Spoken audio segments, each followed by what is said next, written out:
Pretty much every possible idea, theme, or trope is represented somewhere in the Space Marine legions, even supernatural ones. What would a ghost legion of Space Marines look like? Well, it would look like the Legion of the Damned. Usually only Space Marine librarians mess around with the warp, but the Legion of the Damned literally are the warp. Probably. There's really no concrete answers to the who, what, when, where, or why of the Legion of the Damned. But they do exist, they are canonical, they've shown up as recently as the Gathering Storm novels, and they're pretty darn cool. I have been tinkering around with making some damned legionnaires for my Space Marine army. Having collected Space Marines for 10 years now, I have so many flamethrower bits, and I would like to kit bash some Infernus squads as legionaries. I had to put this guy together as a test model to try out some ideas. This model was one of the free models of the month from my local Warhammer store. A little Pyro-Blaster wielding Space Marine. I got him all assembled, and he has a sculpted base, so the base is already taken care of for me. The only edit I made was gluing his head looking over his shoulder instead of looking forward. Then I went to my bits and I grabbed my epic basing fire bits.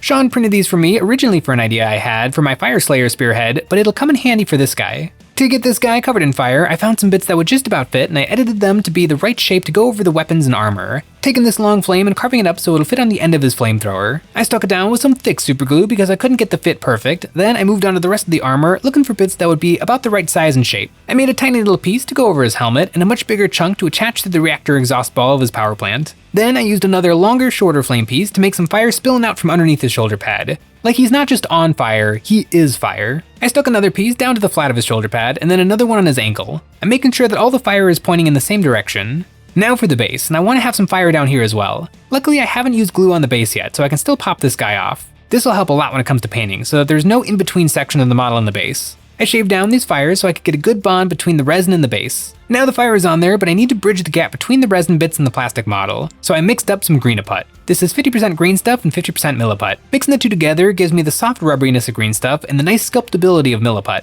I made up some small worm shapes of this putty and I pressed it right where the resin and plastic meet. Then I used my silicone sculpting tools to smooth out and carve some creases into the fire. Since fire is abstract, I don't have to be perfect. I just pressed my tools firmly into the putty to carve in some grooves, then pulled my tools up to the fire and down to the Marine to create some streaks of flame spilling from the billowing fire down onto his armor. I worked slowly and carefully all over the model, making sure every fire bit got some attention. This also did a good job of bulking up the fire so he's very well coated in flames. I did the same thing on the base, smearing on some putty and then dragging my tools through it to make some decently convincing fire. It's not perfect, but I bet after a coat of paint, it'll look pretty good. The Legion of the Damned are an Imperial ghost story.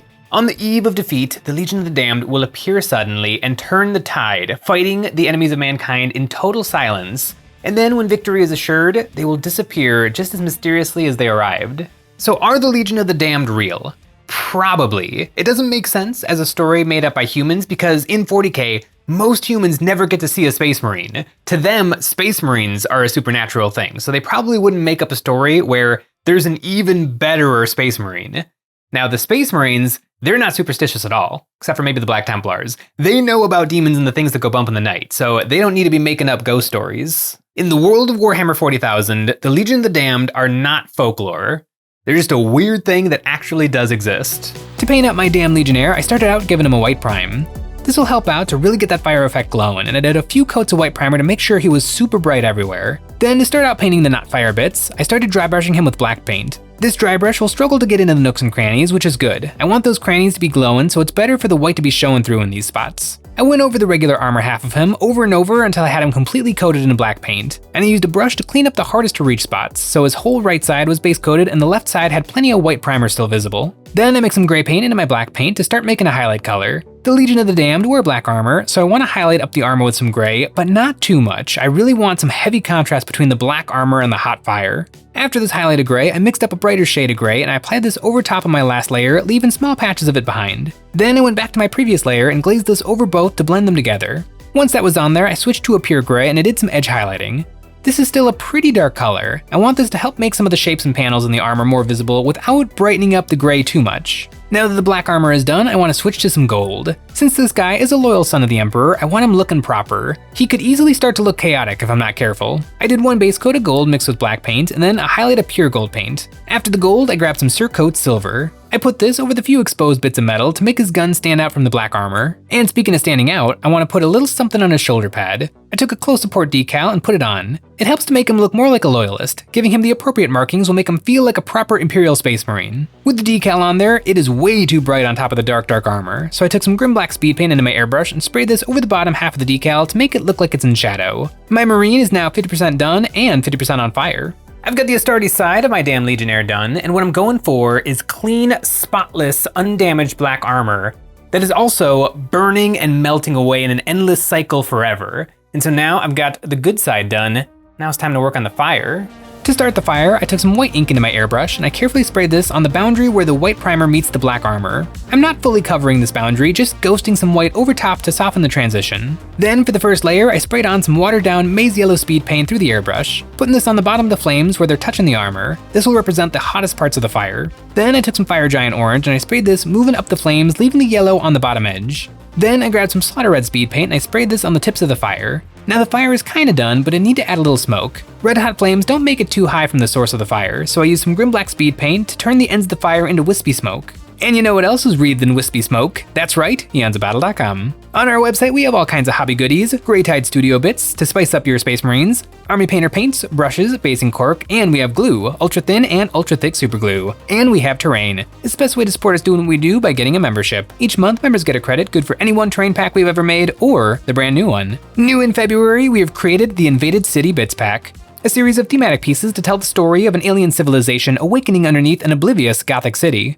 This pack features tile bits for filling in the flat sections of bases, and many obelisks and pyramids of varying sizes to show off the power of the alien architecture. There's also plenty of Gothic elements to show the poor human settlement that is quickly being overtaken by implacable metal. And of course, no alien takeover would be complete without some critters to sprinkle some otherworldly flavor onto your bases. This terrain is available physically and as STL from EonsOfBattle.com. Now my fire is looking good, but I lost some brightness. I took some ice yellow speed paint, a bright white yellow, and I dry brushed this over the lower parts of the flames to highlight some of the texture. And I also made sure to really hit the eyes so that they're nice and bright. Then to push the brightness to the extreme, I stole NYX fluorescent yellow ink and I sprayed this right over the flames.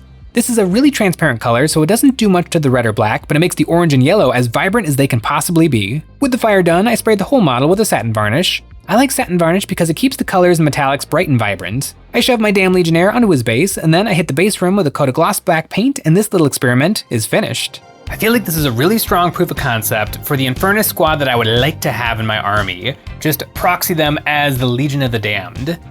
Now, the only tricky thing is it's hard to get Infernus Marines to pop off. They're okay, they hit a little bit harder than regular bolter-wielding intercessors, but not by much. Now, since Infernus Marines have torrent weapons and they skip the to-hit phase, attaching characters doesn't really benefit them because almost all characters buff the to-hit phase. There's one exception, and that is Vulcan Histon from the Salamanders. He gives them reroll wounds. About 30 attacks rerolling wounds, that gets pretty darn spicy. Not something I super am tempted to do with my Black Templar army, because if I took Vulcan Histon, then they couldn't be the Black Templars chapter because I would be bringing a model from another Space Marine chapter, so I would have to play them as Salamanders, and then I wouldn't get my vows for Black Templars, so it would kind of be turning off my entire army to really pump up this one little unit. But it's a pretty cool little unit. I don't know, maybe Infernus Marines aren't the way to go. Hellblasters might be an interesting choice. Hellblasters hit like a truck. They would be a good proxy for the power of the damned Legionnaire. I don't know, I'm still working through this idea. And let me know in the comments below if any of you guys have ideas on what Space Marine unit would be a really good one to proxy the Legion of the Damned. This guy was tons of fun to paint up. I had so much fun on the fire, and it's given me a lot of ideas for things that I can set on fire in the future. The Legion of the Damned are now under my belt, and let me know in the comments below what Space Marine chapter, real or fictitious, should I take a look at next?